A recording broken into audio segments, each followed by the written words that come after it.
Hello everyone, स्वागत है आप सबका हमारे इस मास्टरिंग यूपीएससी सीसेट कॉम्प्रिहेंशन के पार्ट 8 में। ठीक, अब पार्ट 8 में हम कहाँ पे हैं? हम क्या कर रहे हैं, 2022 का जो सीसेट का पेपर है ना, उसमें से रीडिंग कॉम्प्रिहेंशन जो है वो उठा के सॉल्व कर रहे हैं। अब देखिए ये क्या है, ये सभी रीडिंग कॉम्प्रिहेंशन के लिए, मतलब कि जितने भी है, ऑल एग्जाम्स। ऐसा नहीं है कि सिर्फ यूपीएससी के लिए है ये। ऑब्वियसली हम इसमें यूपीएससी का सॉल्व कर रहे हैं सो दैट हमारे पास में ना वैरायटी ऑफ क्वेश्चंस आ जाए, क्योंकि यूपीएससी क्या करता है, एक ही पेपर में अलग अलग टाइप के अजम्पशंस वाले भी क्वेश्चन डालता है, डायरेक्ट क्वेश्चंस भी डालता है, और जिसमें आपके मल्टीपल सही हो रहे होते हैं। जैसे कि अगर ये पार्ट 8 है, अगर आप पार्ट 4 को देखोगे ना, तो पार्ट 4 में आपको ऐसे एक क्वेश्चन मिलेगा जिसमें आपके चार ऑप्शन में से मतलब ए बी डी सही है, और वो पैसेज में आपको मिल भी रहे हैं, लेकिन सभी तो सही नहीं हो सकते, सिर्फ एक ही सही करना है, तो आपको उसमें से बेस्ट लेना है। ठीक है, और वो अप्रोच वही, मैं हमेशा यही बोलता हूँ कि हमें रीडिंग कॉम्प्रिहेंशन के लिए हमेशा अप्रोच पता होनी चाहिए। ठीक, अप्रोच पे काम करो, आपका 100% रिजल्ट आएगा। ठीक, वरना रूल्स वगैरह तो बहुत लोग करवा रहे होते हैं, बट क्या मतलब आप जब यूपीएससी का एग्जाम दे रहे हो या कोई भी मतलब जो सीबीटी है, कंप्यूटर बेस्ड टेस्ट है, उसमें तो चलो आप एसी में बैठे हो, बट बाकी जो भी एग्जाम है उसमें तो हीट ऐसे ही आ रही होगी ना। तो ऐसी हीट में क्या आप रूल्स लगवा पाओगे? तो इससे अच्छा है अप्रोच, और इस अप्रोच को भी अब मतलब सात जो हमारे पार्ट थे पुराने, उसमें हमने थोड़ा सा इसमें डिटेल में गए हैं। अब क्या है कि इसको हम थोड़ा और छोटा करने की कोशिश करें, कि अब मेरे ख्याल से हमने इतनी प्रैक्टिस कर ली है कि इसका भी एक स्टेप हम थोड़ा सा और कम करेंगे। ठीक है, तो बाकी अगर आपको वीडियो पसंद आए तो इसे लाइक जरूर करिएगा, चैनल को अब तक सब्सक्राइब नहीं किया तो सब्सक्राइब कर लीजिएगा। इस चैनल पे आपको ना आरसी और वो कैब डेली वो कैब और कौन सी, ग्रामर की, इन सब की वीडियोस भी मिलती है जो कि यूजफुल है सभी एग्जाम्स के लिए। तो चलिए फटाफट स्टार्ट करते हैं अपनी इस आज की वीडियो को। अब देखिए यहाँ पे जो मैं अप्रोच की बात कर रहा था, अप्रोच हम क्या लेते हैं कि पहले एक बार हम स्किम थ्रू करते हैं पूरे पैसेज से, और उसके बाद उसको डिटेल में पढ़ते हैं। ठीक, लेकिन स्किम थ्रू के लिए मैं कैसे कर रहा था, चलो मैं एक आपको पहला क्वेश्चन में बता के बताऊंगा कि जैसे हम अब तक कर रहे थे, अगर आप नए आए हैं इस वीडियो पे। इसके बाद में हम एक नई अप्रोच स्टार्ट करेंगे, नई तो नहीं है, इसी अप्रोच को थोड़ा सा और रिफाइन करेंगे। ठीक है, तो पहले वाला हम नॉर्मली करते हैं जैसे अब तक करते आए। द पावर्टी लाइन, एक इस चीज के लिए ना एक दो चीजें आपको ध्यान में रहनी चाहिए, कि पहले तो हम स्किम थ्रू कर रहे हैं, इसके बाद आपको अपना ज्ञान नहीं लाना है बिल्कुल भी। ठीक है, जो पैसेज में पूछा गया है हम उसी चीज पे बात करेंगे जो पैसेज में बताया गया है। ठीक है, the poverty line is quite unsatisfactory when it comes to grasping the extent of poverty in India. It is not only because of its extremely narrow definition of who is poor and the debatable methodology used to count the poor, but also because of more fundamental assumption underlying it. It exclusively relies on the notion of poverty as insufficient income or insufficient purchasing power. One can better categorize it by calling it income poverty. If poverty is ultimately about deprivations affecting human well-being, then income poverty is only one aspect of it. ठीक है, अब ऐसे पढ़ना है अगर आप starting में, मतलब जो है ना, ये मैं आपको एक्सप्लेन करने के लिए कि एक बार आपको आइडिया लग जाएगी कैसे पढ़ रहा हूँ, सो दैट आपको आवाज सुनाई दे। ठीक, लेकिन एग्जाम में हमें कैसे पढ़ना है या फिर प्रैक्टिस करते टाइम कैसे पढ़ना है, अगर आप नए हो तो मतलब अभी अभी प्रैक्टिस स्टार्ट कर रहे हो तो। अगर आप एक्सपर्ट बन चुके हो, आपने सारे के सारे हमारे साथ में पार्ट 7 तक कर लिया है, तो आपको अलग अप्रोच के साथ करना है, लेकिन अगर आप नए हो, स्टार्टिंग कर रहे हो, तो आप ऐसे पढ़ना। Poverty of life in our view, ठीक है, अब मैं तेज तेज पढ़ के बताऊंगा जैसे आपको एग्जाम में पढ़ना है, lies not merely on the impoverished state in which the person actually lives, but also in the lack of real opportunities given by social constraints as well as personal circumstances to choose other type of living. Even the relevance of low incomes, meager positions, and other aspects of what are standardly seen as economic poverty relate ultimately to their role in curtailing capabilities, that is, their role in severely restricting the choices people have to lead variable and valued lives. ठीक है, अब इसमें हमने देख लिया कि थोड़ा तेज पढ़ा है और नॉर्मली हम थोड़ा धीरे पढ़ रहे थे। तो ये तो आपकी अप्रोच होगी। अब इस ये अप्रोच किस लिए लगा रहे हैं हम, सो दैट आपको आइडिया लग जाए कि हम किस चीज के बारे में बात कर रहे हैं, कि क्वेश्चन किस चीज से रिलेटेड आ सकते हैं। ठीक, तो क्वेश्चन पावर्टी से रिलेटेड आ सकते हैं, हमें इतना समझ आ गया। ठीक है, कुछ पावर्टी से रिलेटेड बात हो रही है ना। तो अब इसको हम अच्छे से एक बार डिटेल में पढ़ेंगे। तो अब तक मुझे आइडिया है कि अगर आप नए हैं तो आपको अप्रोच समझ आ गई होगी। पहले आपको जल्दी जल्दी पढ़ना है, उसके बाद एक बार डिटेल में पढ़ेंगे और फिर हम डायरेक्ट क्वेश्चन पे जाएंगे। इसका ये मैं किस लिए करवाता हूँ इसका मैं बताता हूँ, क्योंकि मैंने भी यूज किया हुआ है और मुझे अच्छा लगा है, इसलिए मुझे इससे रिजल्ट मिला है। तो रूल्स वगैरह पे जाओगे बाकी का जो ग्रामर है उसमें रूल्स इज इम्पोर्टेंट, ठीक। लेकिन यहाँ पे रूल्स की जरूरत नहीं है आरसी में, ये सिर्फ आपको चेक कर रहा है कि आप कितना अच्छे से ग्रैब कर पा रहे हो, ठीक है। तो अब देखिए क्या है, इसको हम पढ़ते हैं। रीजन बता रहा था मैं इसका, ठीक है। कि अब देखिए आप क्वेश्चन पे जाएंगे, फिर आप पूरा इसमें ढूंढेंगे, और एक से ही तीन चार क्वेश्चन भी आ सकते हैं, है ना। जैसे ये वाला जो पैसेज है ये मैंने लास्ट वीडियो में भी करवाया है, तो एक क्वेश्चन वहां पे हो गया, दो क्वेश्चन यहाँ पे आ जाएंगे। तो एक बार अगर आपने पैसेज को ढंग से पढ़ लिया तो आप फटाफट सेकंड्स के अंदर चुटकियां बजाते हुए ही तीन क्वेश्चन सॉल्व कर लेंगे, आपको बार बार नहीं आना पड़ेगा, तो आपका टाइम काफी बचेगा, ठीक। और भी बहुत सारे रीजंस हैं, वो आप over over period of time आगे वीडियोस में देखेंगे भी, और जो पुरानी वीडियोस है उनमें देखते हुए आए भी हैं, ठीक है। अब हम इसको डिटेल में पढ़ते हैं, ठीक है। The poverty line is quite unsatisfactory when it comes to grasping the extent of poverty in India.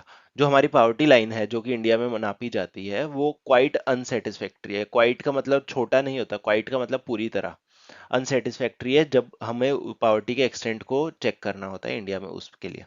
It is not only because of its extremely narrow definition, ये सिर्फ इसलिए नहीं है कि इसकी नैरो डेफिनेशन है of who is poor, and the debatable methodology, जिस method से हम उसको टेस्ट कर रहे होते हैं, use to count the poor, but also. अब देखिए ये ना बहुत एक हुई है, नॉट ओनली साथ में होता है, ग्रामर का कॉन्सेप्ट भी बता रहा हूँ, नॉट ओनली जहां भी लगा होगा वहां पे बट ऑल्सो भी लगा हुआ होगा। अगर आपको एरर वाला होता है ना, कि एरर करेक्शन वाला, तो वहां पे आप इस चीज का जरूर ध्यान रखिए, नॉट ओनली बट ऑल्सो साथ में आता है।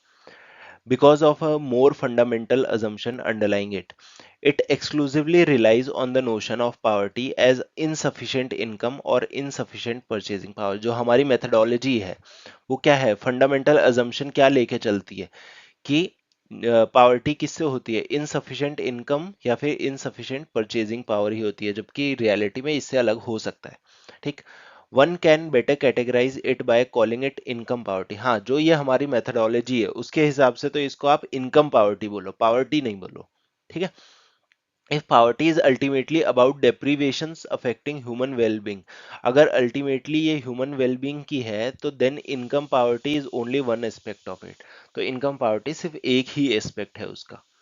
Poverty of a life in our view lies not merely in the impoverished state in which the person actually lives, but also, फिर से आप यहाँ पे not only but also देखोगे, ठीक है, but also in the lack of real opportunity given by social constraints as well as personal circumstances, ठीक है।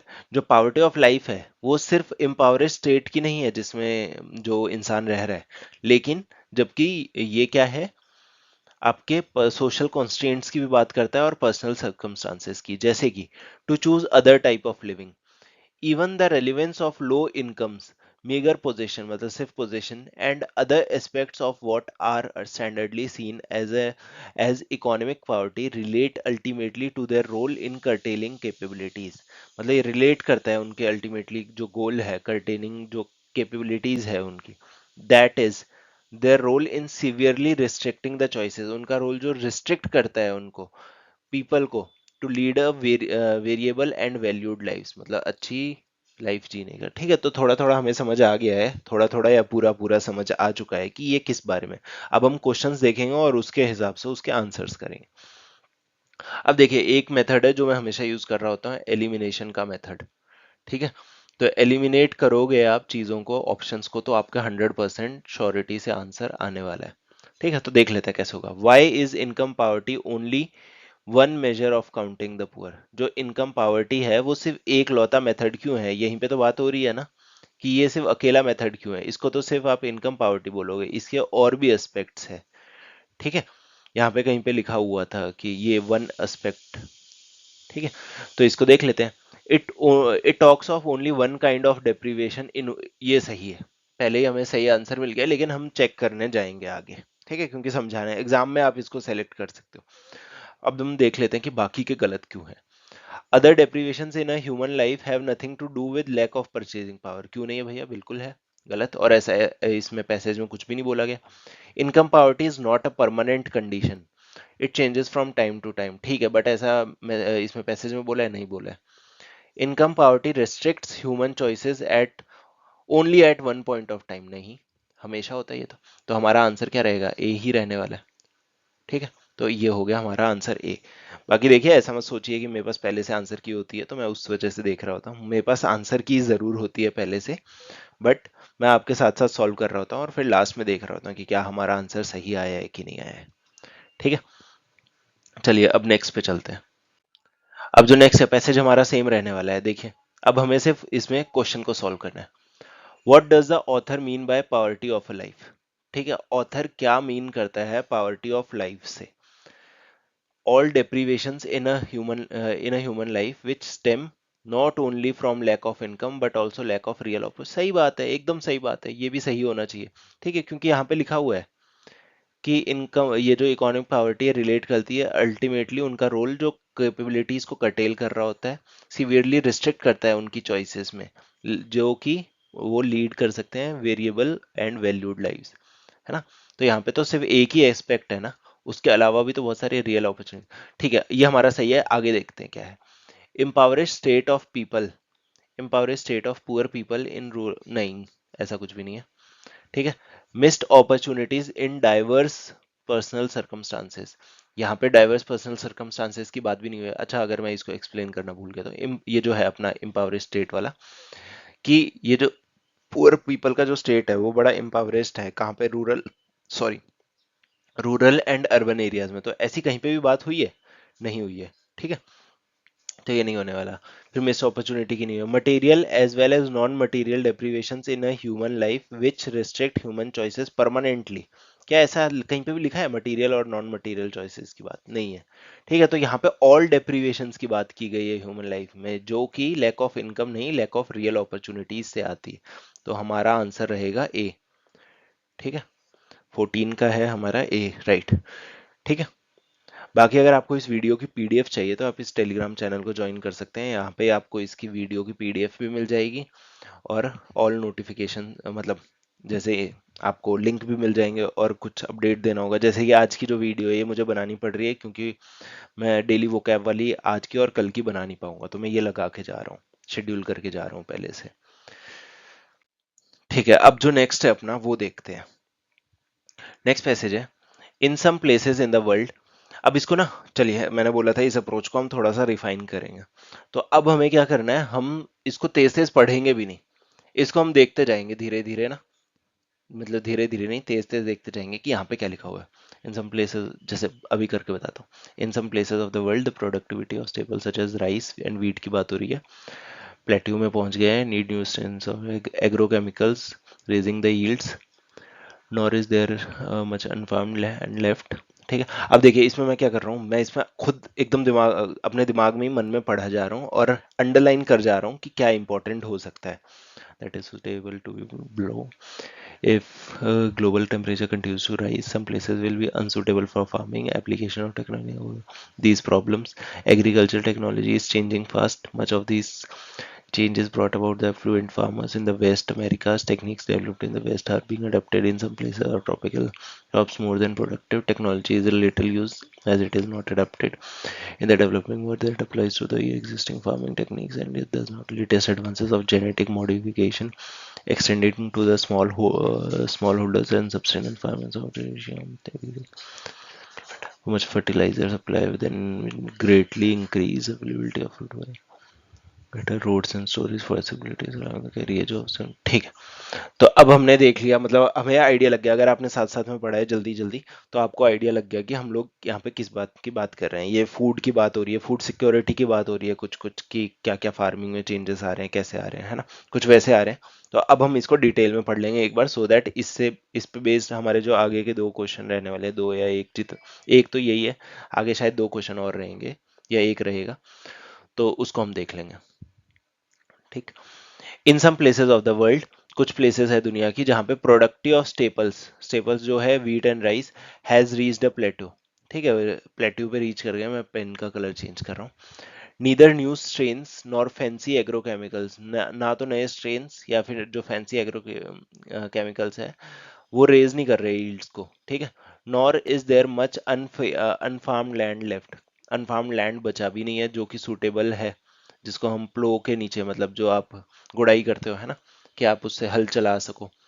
ठीक है, तो मतलब लैंड ऑलमोस्ट पूरा का पूरा ऑक्यूपाइड है। If global temperature continues to rise, अगर ग्लोबल जो टेम्परेचर है वो कंटिन्यू करता रहा राइज करने के लिए, तो कुछ प्लेस कैसी हो जाएगी, अनसूटेबल हो जाएगी फार्मिंग के लिए, है ना। क्योंकि फार्मिंग के लिए भी, एग्रीकल्चर के लिए भी हमें ज़रूरत होती है एक टेम्परेचर की। Application of technology can help overcome these problems. ठीक है, टेक्नोलॉजी को अगर आप अप्लाई करते हो तो आप ओवरकम कर सकते हो इन प्रॉब्लम्स को। जो एग्रीकल्चर टेक्नोलॉजी है वो बहुत तेज चेंज कर रही है। Much of this change is brought about by affluent farmers. जो एफ्लुएंट फार्मर्स है कहाँ के, वेस्ट के या फिर अमेरिकाज के। ठीक है, techniques developed in the west are being adopted in some places to make tropical crops more productive. जो ट्रॉपिकल एरियाज की क्रॉप्स है उसको ज़्यादा प्रोडक्टिव बनाने के लिए इनको यूज़ किया जा रहा है। Technology is of little use if it is not adopted. अगर टेक्नोलॉजी को आप अडॉप्ट ही नहीं कर रहे हो तो वो किसी काम की थोड़े ना, बहुत कम काम की रह जाएगी। In the developing world that applies as much as to existing farming techniques as it does to latest advances is genetic modification. कि जो लेटेस्ट एडवांसेस है और जो एग्जिस्टिंग फार्मिंग टेक्निक्स है वो उतनी ही इंपॉर्टेंट है जेनेटिक मॉडिफिकेशन उसके लिए। ठीक है, extending to the small holders. ठीक है, जो छोटे फार्मर्स हैं एंड सबसिस्टेंस फार्मर्स जो कि अफ्रीका और एशिया में है। The best of today's agriculture practices in such simple matters as how much fertilizers, कितने फर्टिलाइजर्स आपको कब अप्लाई करने हैं और कब करने हैं, जिससे would lead to a greatly increase availability of food for humanity. कितने से आप ज़्यादा फूड बना पाओगे ह्यूमैनिटी के लिए। So would things like better roads and storage facilities, जैसे कि चीज़ें, बेटर रोड्स या फिर स्टोरेज फैसिलिटीज वो अलाउ करेगी कैरियज, मतलब सरप्लस जो है उसको इधर से उधर ले जाना, कहाँ मार्केट्स में ले जाना और वेस्टेज रिड्यूस करना। ठीक है, तो हमें समझ आ गया इसमें क्या लिखा हुआ है। बाकी काफ़ी लंबा पैसेज है ये, राइट। तो इतने लंबे पैसेज अगर आपको दिखे तो मतलब आप, आपके पास टाइम है तो आप इसको पढ़ सकते हैं, वरना जैसे बाउंसर आ रही होती है तो आप डक कर सकते हैं इसको। ठीक है, मत पढ़िए, क्योंकि ज़रूरी नहीं है आपको टॉपर नहीं बनना। आपको 100 में से 100 नहीं करके आना किसी भी एग्जाम में। आपको बस उतना चाहिए कि आपकी कट ऑफ निकल जाए। ठीक है, इतना चाहिए होता है, क्योंकि चाहिए तो अपने को फाइनली सीट ना। अब यूपीएससी में देखिए आप, सी सेट जो है क्वालिफाइंग पेपर है ना, तो आपको जितने लाने हैं 68 69 जितने लाने हैं उतने आप लाके सेफ जोन में रहिए। ठीक, based on the above passage the following assumptions have been made. अब आपको पैसेज के ऊपर बताना है कि ये assumptions बनाए गए हैं, इनमें से कौन से सही है कौन से गलत है।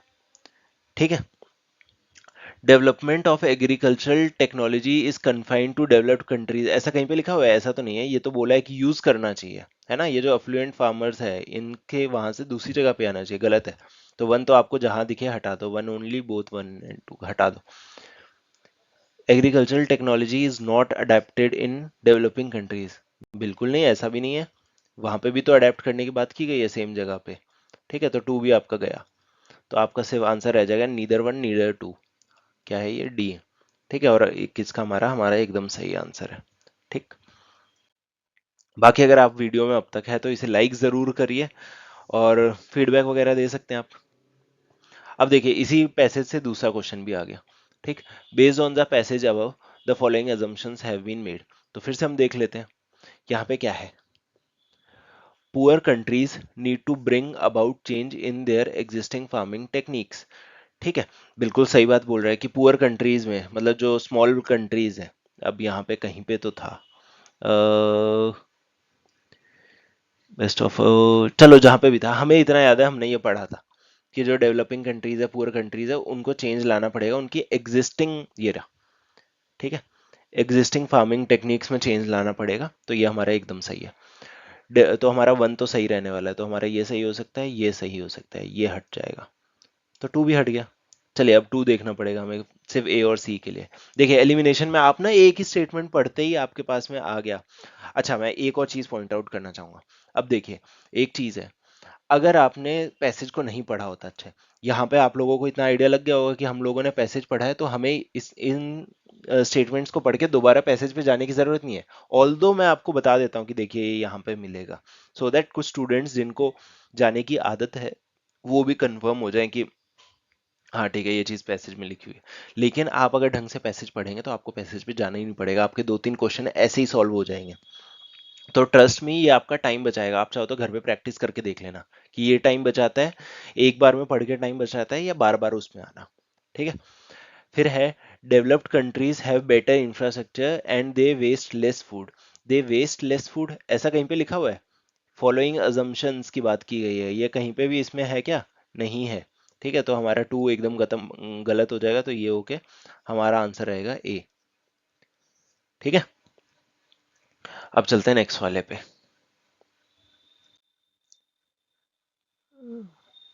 ठीक है, नेक्स्ट भी हमारा इसी से रिलेटेड है। देखिए, अब तीन के तीन क्वेश्चंस आपको इसी से मिल गए, तो ये तो आपका बहुत ज्यादा टाइम बचाने वाली चीज है, राइट? अब भैया सॉरी, मैंने भी पीपीटी पहले नहीं देखी होती, मैं बस गेस कर रहा होता हूँ कि इतने क्वेश्चन इस पैसेज में से आ सकते हैं। तो अब देख लेते हैं क्या चीज़ है। ये तो बहुत अच्छा हो गया। अब देखिए, पैसेज हमें दोबारा नहीं पढ़ना है, हमें सिर्फ ये पढ़ना है, based on the following above passage कौन से अजम्पशंस बनाए गए हैं। ठीक है, तो हमें देखना है कौन से अजम्पशन सही है। ठीक, growing enough food for future generation will be a challenge. यहाँ पे वही तो बात हो रही थी कि ह्यूमैनिटी के लिए चैलेंज होगा। अजम्पशंस ले सकते हो, बिल्कुल ले सकते हो। कॉर्पोरेट, चलो तो इसके हिसाब से हम एलिमिनेशन लगाते हैं। फर्स्ट हमारा सही रहने वाला है, और यहाँ पे नीदर, ये नहीं रहने वाला, तो एक तो कट गया अपना। ठीक है, corporate farming is a viable option for food security in poor countries. Corporate farming poor countries कहीं पे बात हुई है? नहीं हुई है। पैसेज में कहीं भी बात हुई है क्या इसकी? नहीं हुई है, तो हमारा टू गलत हो जाएगा। टू यहाँ पे भी गया और बोथ यहाँ पे भी गया, तो हमारा आंसर क्या रहेगा? यहाँ पे भी ए रहने वाला है। ठीक है, कितना आसान था। आप देखिए कितना टाइम लगता है, मुझे आपको एक्सप्लेन करने में सिर्फ 1 मिनट लगा है इसमें, तो आप सॉल्व करने जाओगे वहां पे एग्जाम में तो आपका शर हो जाएगा 10-15 सेकंड में खत्म। ठीक है, एकदम हेडशॉट टाइप फील आएगा। तो यही था आज की वीडियो। वैसे ये थोड़ी सी छोटी होगी, क्योंकि हमें सेम ही बार बार पैसेज नहीं रिपीट करना पड़ा, बट हमें टाइम से मतलब नहीं है। अब कई बार क्या होता है कि स्टूडेंट्स का भी ये थॉट प्रोसेस होता है ना, कि देखिए अगर 20 मिनट में कौन आरसी कैसे करवा देगा 20 मिनट में, तो ये वीडियो किसी काम की नहीं है। देखिए आप क्वालिटी पे जाइए। ठीक है, लोग तो मैंने देखा है 1.5-1.5 घंटे आरसी करवा रहे होते हैं, और क्वेश्चन भी कितने करवा रहे हैं? 1 2 3। ठीक है, वो रूल्स में लगे हुए हैं।